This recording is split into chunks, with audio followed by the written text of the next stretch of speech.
बिस्मिल्लाहिर्रहमानिर्रहीम। Dear viewers, अस्सलाम वालेकुम। हमने लास्ट वीडियो के अंदर एक्सेल के अंदर एरर टर्म को किस तरीके से कैलकुलेट किया जाता है, एस्टिमेट किया जाता है, उसकी हमने बात की। अब आज की वीडियो के अंदर हम एरर टर्म को एक सॉफ्टवेयर ईव्यूज के जरिए किस तरीके से एस्टिमेट करते हैं, हम उसकी बात करेंगे।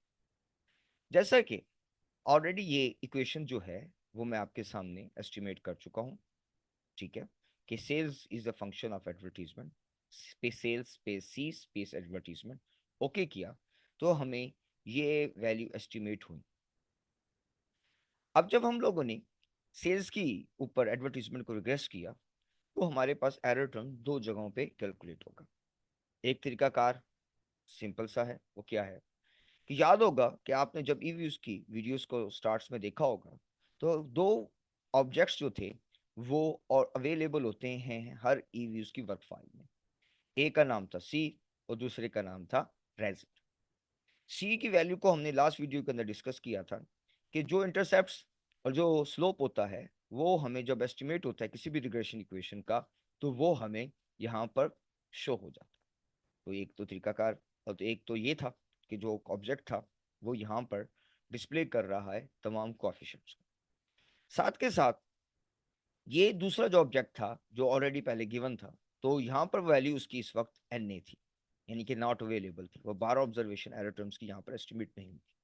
लेकिन जब हम लोगों ने रिग्रेशन इक्वेशन को एस्टिमेट किया तो हमारे पास वो 12 जो ऑब्जर्वेशन हैं वो बेसिकली यहाँ पर अब एस्टिमेट हो गई। ये क्या है?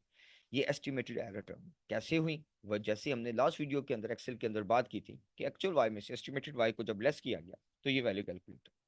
तो आप इन वैल्यूज को अगर कॉपी करें, ओके, इसको मैं यहाँ से कॉपी करता हूँ और एक्सेल में लेके जाता हूँ और उसके सामने मैं इनको पेस्ट करता हूँ, तो आपके सामने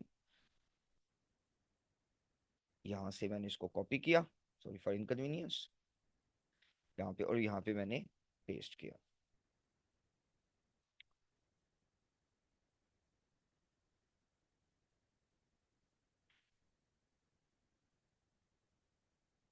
जी, आप ये देखेंगे कि ये तमाम वीडियो आपकी जो वैल्यूज हैं ये बिल्कुल वही वैल्यूज हैं जो हमने यहाँ पर एक्चुअल वाई में से एस्टिमेटेड वाई को लेस करके कैलकुलेट किया था। तो इसका भी अगर सम करेंगे तो आप देखिएगा इसका भी सम भी आपको बेसिकली यहाँ पर जीरो ही आ रहा है। एक तो तरीकाकार ये है जो हम एस्टिमेटेड सेल अपना एरर टर्म को एस्टिमेट करें। एक और है जो हम यूजिंग व्यू ऑप्शन में जाकर हम यहाँ पर देखते हैं एक्चुअल एंड फिटेड रेजिडुअल के अंदर actual and fitted residual table.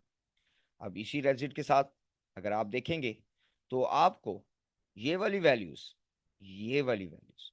It will be similar to this values. ठीक है, कि ये वाली एरर टर्म्स की वैल्यूज इन एरर टर्म की वैल्यूज के साथ क्या कर रही हैं आप देखेंगे तो मैच कर रही हैं। तो हमने तीन तरीके से एरर टर्म को एस्टिमेट करना सीखा। एक तो हमने फार्मूले के जरिए जो एक्सेल के अंदर किया कि एक्चुअल वाई से एस्टिमेटेड वैल्यू वाई को लेस करें तो हमें कैलकुलेट होता है, या हम उसको मैनुअली कैलकुलेट करना चाहें या हम उसे एक्सेल के अंदर कैलकुलेट करना चाहें। एक तो ये है। दूसरा, हम ईव्यू सॉफ्टवेयर के जरिए किस तरीके से एरर टर्म को एस्टिमेट कर सकते